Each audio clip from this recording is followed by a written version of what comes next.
Thousand বছৰত কি হ'ব তোমালোকৰ হাও তোমালোকে সকলো ভালে আছে আগলৈকে ভালে থাকিবা তো কেইজনমান ল'ৰাই প্ৰায় কমেণ্ট কৰি থাকে দাদা মটিভেশ্যন ভিডিঅ' বনাবাচোন তোমাৰ মটিভেশ্যন ভিডিঅ' চাই ভাল লাগে মটিভেশ্যন লাগে তো কেনেকুৱা কথা ক'লে তোমালোকে মটিভেশ্যন পাবা মই নাজানো কিন্তু মোৰ টাইমত ভাই মই এইখিনি বস্তু দেখি কেনে মটিভেশ্যন হৈছিলো মোৰ ঘৰখনক দেখি কেনে মই মটিভেশ্যন পাইছিলো মোৰ লগৰবিলাকক দেখি কেনে মই মটিভেশ্যন পাইছিলো মোৰ অৱস্থাটো দেখি কেনে মই নিজে মটিভেশ্যন পাইছিলো এতিয়া তোমালোকে কিহৰ কাৰণে মটিভেশ্যন নোপোৱা জানা কাৰণ এতিয়া তোমালোকক চৰকাৰে পাকা ঘৰ দিছে চৰকাৰে লাইন দিছে চৰকাৰে গেছ দিছে চব দিছে তোমালোকক মটিভেশ্যন ক'ত পাবা দুখীয়া দৰিদ্ৰ তোমালোকে দেখাই নাই সেইটো কাৰণে তোমালোকৰ মটিভেশ্যন বিলাকো বহুত আধুনিক মানে ডিজিটেল কোনোবাই ক'ব লাগিব কোনোবাই ভিডিঅ' বনাব লাগিব তেতিয়াহে মটিভেশ্যন পোৱা মই যেতিয়া ক্লাছ 6ত থাকোঁতে মোৰ দেউতা ঢুকাইছিলে মইতো তেতিয়াই একদম মানে জামদা গাড়ী দিছিলো যে ডাঙৰ হলে বেলেগ কিবা হলে হম নহলে নাই কিন্তু ভাই আৰ্মি কিন্তু হয়হে এৰিম আৰ্মি হ'ব নাপালো তথাপিও CRP হলো একেটাই কথা আৰু ফৌজিয়ে কিন্তু ভাই হয়হে দেখালো আৰু এই মটিভেশ্যনটো ক'ত পাইছিলো বিশেষকে মই মোৰ লগৰ কিতাপে পাইছিলো হা যেতিয়া মানে স্কুলত পঢ়ি আছিলো 8, 9, 10 যেতিয়া পঢ়ি আছিলো সৰস্বতী পূজা হয় না সৰস্বতী পূজাত মই একেবাৰে নাযাওঁ কিয় কাৰণে নাযাওঁ মোক ভাল কাপোৰ নাছিলে এবাৰ গৈছিলো তেনেকে লাজ পাইছো না মানে প্ৰথমত আগতে গৈছিলো আৰু যেতিয়া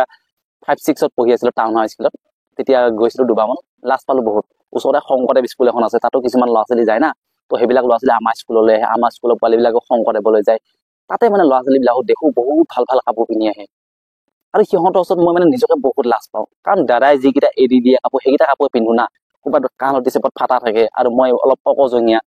গছে বাহে উঠি ফুৰো পেনকেইটাও তলত দি ফাটা যিহে চিলাই মাৰি লওঁ প্লাষ্টিকৰ হেৰি দি বস্তা ৰছী দি চিলাই মাৰি লওঁ সেয়াও ওলাই থাকে সেইখিনি সময়ত মই এটা কথা চিন্তা কৰিছিলো কিবা এটাতো হ'বই লাগিব ডাঙৰ হলে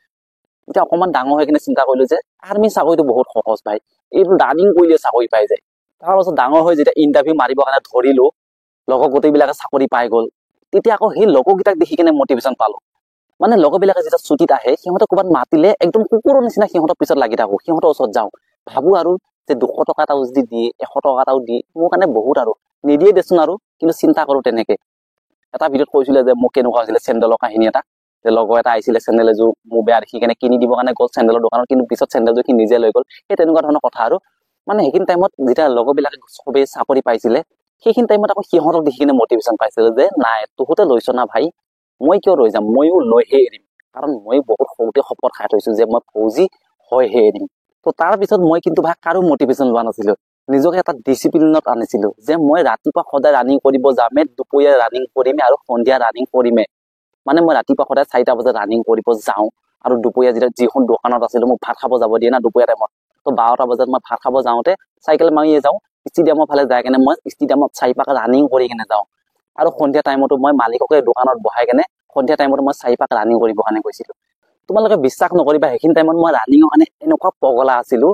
বলবম হলে তোমালোকে কি কোৱা যিবিলাক বলবমত আছে এইবিলাক পিন্ধি কিনে তোমালোকে যোৱা না তাতে পাৰ্টি কৰা মানে পুৰা নাচিবা কি কিবা ফাংচন খাই থাকা আৰু মই নাই ভাই মই ওচৰ পালিটা চাইকেলতে লৈ যাওঁ জাগিৰোডলৈকে নিজৰা পালৈকে তাৰপিছত তাক চাইকেলখন তাত দিওঁ খালী ভৰিয়ে মই তাৰ পৰা ঘৰলৈকে দৌৰি আহোঁ মানে মই সেইটো ইভেন্ট হিচাপে লওঁ যে বলবম আছে মানে মোৰ কি ৰানিং ডে আছে আজি মই 12টা বজাৰ পৰা ৰানিং কৰিম কোনদিনাখন 4টা বজাৰ পৰা কোন আজি 12টা বজাৰ পৰা কৰিম আৰু কেনেবাকে যদি কোনোবাই ইণ্টাৰভিউত মই ৰানিঙত ফেল কৰিলো যোনফালে নাহো জাগিৰোডত নাহিব লাগে না আমাৰ তো জাগিৰোডৰ পৰা মই কাপোৰ চাপোৰ চব খুলি বেগত ভৰাই লৈ বেগটো পিঠিতে লৈ হাফ পেণ্ট উলিয়াই ঘৰলৈকে ৰানিং কৰি আহোঁ তো এইবিলাক কৰিবৰ কাৰণে কোনোবাই মোক মটিভেশ্যন কৰিছিলে নেকি নাই ভাই এইবিলাক কৰিবৰ কাৰণে এটা জোচ এটা লাগিব নিজৰ দম এটা লাগিব এটাতো বেলেগে কোৱা দৰকাৰ নাই আগতে আমাৰ তাতে জুবিন অংগৰাগ এইবিলাক আনে যেতিয়া মই 9, 10ত পঢ়ি আছিলো তেতিয়া এইবিলাক মই চাইছিলো যেতিয়াৰ পৰা ভাই ইণ্টাৰভিউ মাৰিছো তেতিয়াৰ পৰা মই সেইবিলাক ক'তো মনে নবহে না মই ক'ৰবাত মেলা চাব যাওঁ না মই ক'ৰবাত এনেকুৱা ৰাগ চাগ চাব যাওঁ না কিবা জুবিনৰ প্ৰগ্ৰাম চাব যাওঁ অংগৰাগৰ প্ৰগ্ৰাম চাব যাওঁ ক'তো নাযাওঁ মানে মনটোৱে নেটানে মানে কিয় নাজানো ইমান সৰুতে ইমান কথা বুজি পাইছিলো এটা কথা ভাবিছিলো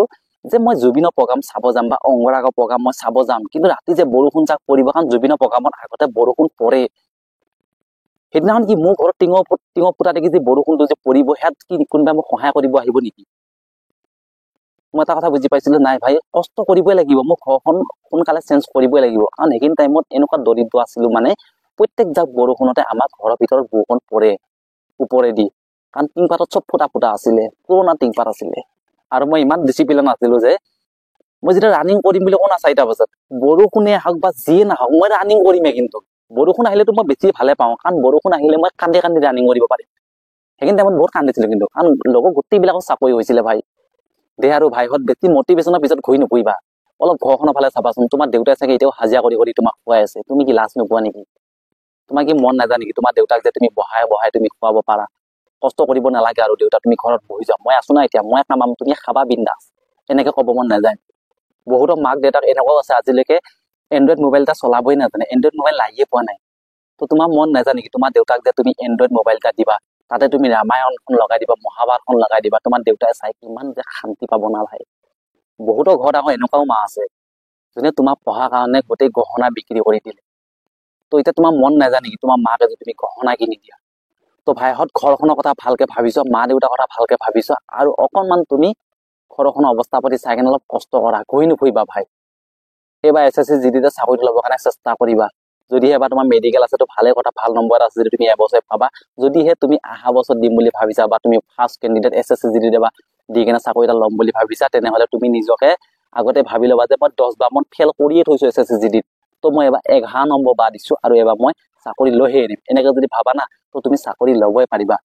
তুমি যদিহে ভাবা এইটো ফাৰ্ষ্ট এটেম্প হয়, দি চাওঁ কি বা হয়, এনেকে নাভাবিবা। এনেকে ভাবিলে তুমি ছেকেণ্ড এটেম্পটো ল'ব নোৱাৰিবা চাকৰি। ছেকেণ্ড এটেম্পটো তুমি এনেকে ভাবিবা এইটো ছেকেণ্ড বাৰ হৈছেহে, থাৰ্ড বাৰ দি চাওঁ ৰচোন, আৰু 4-5 বছৰ মান দিব পাৰিমে, বয়স আছে মোৰ, এনেকে যদি ভাবা না তোমাৰ শেষ। তুমি এনেকেই প্ৰত্যেক বছৰ এনেকেই ভাবি থাকিবা। তো সেইকাৰণে নিজকে সদায় এনেকুৱাকে ৰাখিবা যে মই টিলেন দাদাৰ নিচিনা হ'ম। তো টিলেন দাদাই তেওঁ বা ফেইল কৰিছে না, তো তেওঁ বা মই নিজকে ফেইল কৰা বুলি ভাবি ল'ম। তো মোৰ এইটো 14 নম্বৰ ইণ্টাৰভিউ হয়, তো 14 নম্বৰ ইণ্টাৰভিউত মই টিলেন দাদাৰ নিচিনাকৈ চাকৰি লৈহে এৰিম। তো আজিৰ ভিডিঅ'টো ইমানতে সমাপ্ত কৰিছো। জয় হিন্দ।